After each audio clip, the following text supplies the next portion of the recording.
আসসালামু আলাইকুম। এখন আপনারা দেখবেন সংবাদ শিরোনাম। সশ্রদ্ধ চিত্তে তারেক রহমান সশস্ত্র চিত্রে শপথ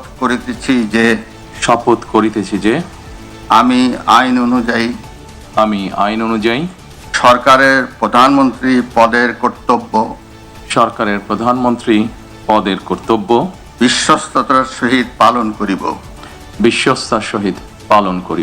দেশের 11তম প্রধানমন্ত্রী হিসেবে শপথ নিলেন তারেক রহমান। প্রবীণ নবীনের সমন্বয়ে মন্ত্রী প্রতিমন্ত্রীর দায়িত্ব পেলেন 49। এমপি হিসেবে শপথ জামায়াত এনসিপি সহ নির্বাচিত স্বতন্ত্র সংসদ সদস্যদের। বিরোধী নেতা doctor Shafiqur Rahman, chief whip Nahid Islam. LGRD অর্থ স্বরাষ্ট্র মন্ত্রণালয়ের দায়িত্ব পেলেন 3 অভিজ্ঞ ফখরুল, খসরু ও সালাউদ্দিন। পররাষ্ট্রে টেকনোক্র্যাট খলিলুর, বিদ্যুৎ জ্বালানিতে টুকু। তারেক রহমানের নেতৃত্বে এগিয়ে যাবে দেশ, বলছেন বিএনপির এমপিরা। জনগণের শাসন প্রতিষ্ঠার প্রত্যয়। আইন শৃঙ্খলা পরিস্থিতির দ্রুত উন্নয়ন সাধন করা, বিশেষ করে দ্রব্যমূল্য নিয়ন্ত্রণের মধ্যে নিয়ে আসা, যোগাযোগ ব্যবস্থার উন্নীত করা, আমাদের দেশের বেকার যুবকদের কর্মের সংস্থান করা, এডুকেশন, সন্ত্রাস, মাদক, কমিউনিকেশন, এগুলো।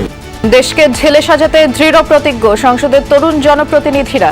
নারীদের অংশগ্রহণ বৃদ্ধিতে কাজ করবেন শামা ওবায়েদ, রুমিন ফারহান। প্রান্তিক মানুষ সেখানে বাস করেন, তাদের ভাগ্য এবং জীবন মান উন্নয়নে আমি সর্বাত্মকভাবে কাজ করব। সবচেয়ে বড় জিনিসটাই হচ্ছে কি এমপ্লয়মেন্ট। আমাদের বর্তমানে যে তরুণরা আছে তারা গ্র্যাজুয়েট করতে পারছে, কিন্তু গ্র্যাজুয়েট করার পরে চাকরি পাচ্ছে না। আসসালামু আলাইকুম। এখন দেখবেন সংবাদ বিস্তারিত। দেশের 11তম প্রধানমন্ত্রী হিসেবে শপথ নিলেন বিএনপি চেয়ারম্যান তারেক রহমান। জাতীয় সংসদ ভবনের দক্ষিণ প্লাজায় রাষ্ট্রপতি মোহাম্মদ শাহাবুদ্দিন প্রধানমন্ত্রী হিসেবে তারেক রহমানকে শপথ বাক্য পাঠ করান। একই সাথে শপথ নিয়েছেন 25 জন মন্ত্রী, 24 জন প্রতিমন্ত্রী। মন্ত্রিসভার শপথ অনুষ্ঠানে তারেক রহমানের সাথে ছিলেন স্ত্রী জুবাইদা রহমান ও মেয়ে জাইমা রহমান। অনুষ্ঠানে আরও উপস্থিত ছিলেন প্রধান উপদেষ্টা ডক্টর মোহাম্মদ ইউনূস।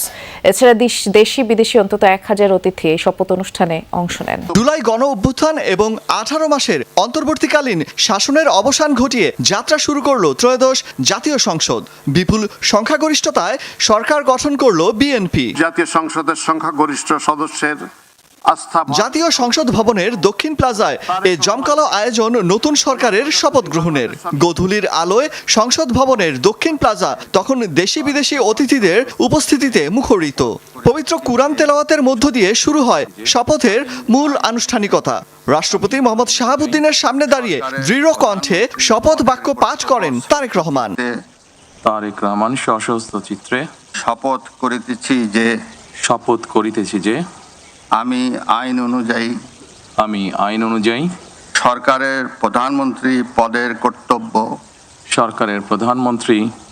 কর্তব্য বিশ্বস্ততার সহিত পালন করিব। আমি বাংলাদেশের প্রতি অকৃত্রিম বিশ্বাস ও আনুগত্য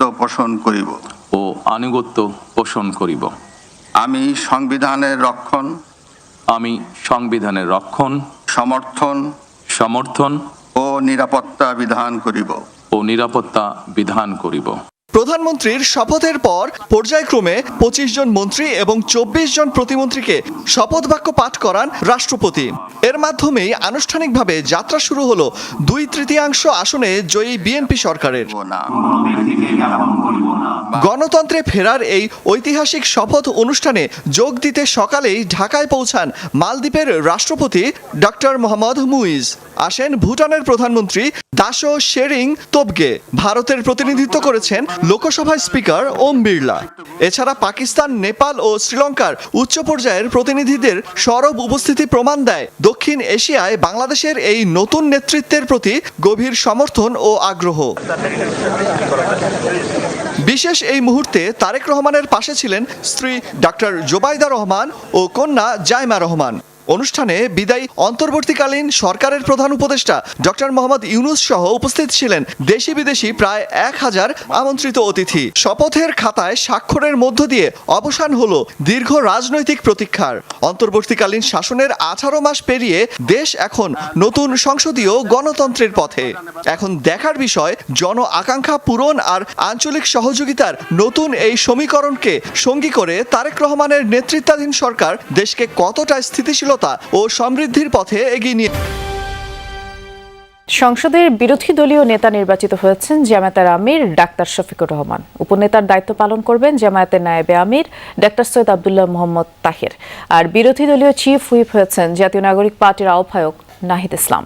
সংসদ সদস্যদের শপথ নেয়ার পর সংসদীয় বোর্ড সভায় সর্বসম্মতিক্রমে এই সিদ্ধান্ত নিয়েছেন বিরোধী দলীয় সংসদ সদস্যরা।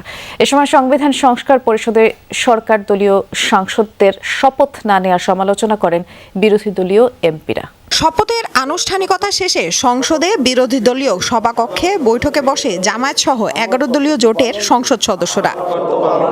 লম্বা সময় ধরে চলে এ বৈঠক। সিদ্ধান্ত হয় সংসদে বিরোধী দলীয় নেতা হচ্ছেন জামায়াত আমির শফিকুর রহমান, উপনেতা হচ্ছেন ডাক্তার সৈয়দ আব্দুল্লাহ মোহাম্মদ তাহির। বৈঠক শেষে গণমাধ্যমকে বিরোধী দলীয় নেতা জানান, সংস্কারের পক্ষে গণভোটের রায়কে সম্মান করে জুলাইকে সম্মান করেছে জামায়াত।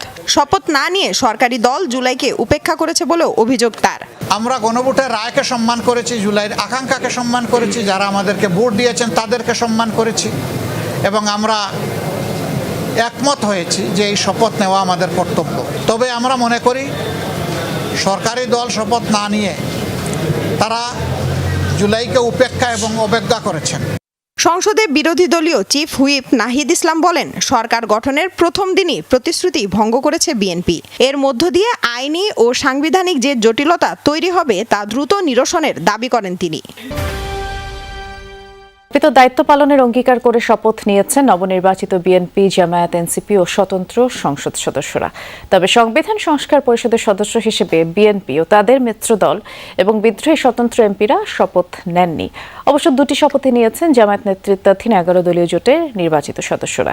জুলাই যোদ্ধাদের দল এনসিপি প্রথমে শপথ নিতে গড়িমসি করলেও পরে আবার আলাদাভাবে দুটি শপথই নেন তারা। নতুন নির্বাচিত এমপিরা জানান, সব দলের অংশগ্রহণে এবারের সংসদ হবে প্রাণবন্ত, জবাবদিহিতামূলক। দেশের নতুন সংসদ শপথ নিতে নির্ধারিত সময়ের আগেই আসতে শুরু করেন ত্রয়োদশ জাতীয় সংসদের নবনির্বাচিত সংসদ সদস্যরা। শপথ কক্ষে প্রধান নির্বাচন কমিশনার এএমএম নাসিরউদ্দিন প্রবেশের আগে বিএনপির সংসদ সদস্যদের উদ্দেশ্যে কথা বলেন কক্সবাজার 1 আসনের এমপি ও স্থায়ী কমিটির সদস্য সালাউদ্দিন আহমেদ। জানান, তারা নির্বাচিত হয়েছেন সংসদ সদস্য হিসেবে, সংবিধান সংস্কার পরিষদের সদস্য হিসেবে শপথ নেবেন না। নীল কালার যে ফর্মটা আছে এটা সংবিধান সংস্কার পরিষদ সদস্যদের শপথ ফর্ম। আমরা কেউ সংবিধান সংস্কার পরিষদের সদস্য হিসেবে নির্বাচিত হইনি এবং সংবিধানে এটা এখনো ধারণ করা হয়নি। এর কিছুক্ষণ পরই বিএনপির নির্বাচিত সংসদ সদস্যদের শপথ পড়ান সিইসি। অর্পিত দায়িত্ব যথাযথভাবে পালনে শপথ নেন তারা। পরে স্বাক্ষর করেন নির্ধারিত ফর্মে। সংসদ সদস্য নির্বাচিত হইয়া আলাদাভাবে শপথ নেন জামায়াত ইসলামীর সংসদ সদস্যরা। এ সময় তাদের পাশে দাঁড়িয়ে শপথ নেন স্বতন্ত্র সংসদ সদস্যরাও। তবে জামায়াতের এমপিরা সংবিধান সংস্কার পরিষদের সদস্য হিসেবে শপথ নেওয়ার সময় সেখান থেকে চলে যান বিএনপির বিদ্রোহী স্বতন্ত্র সংসদ সদস্যরা।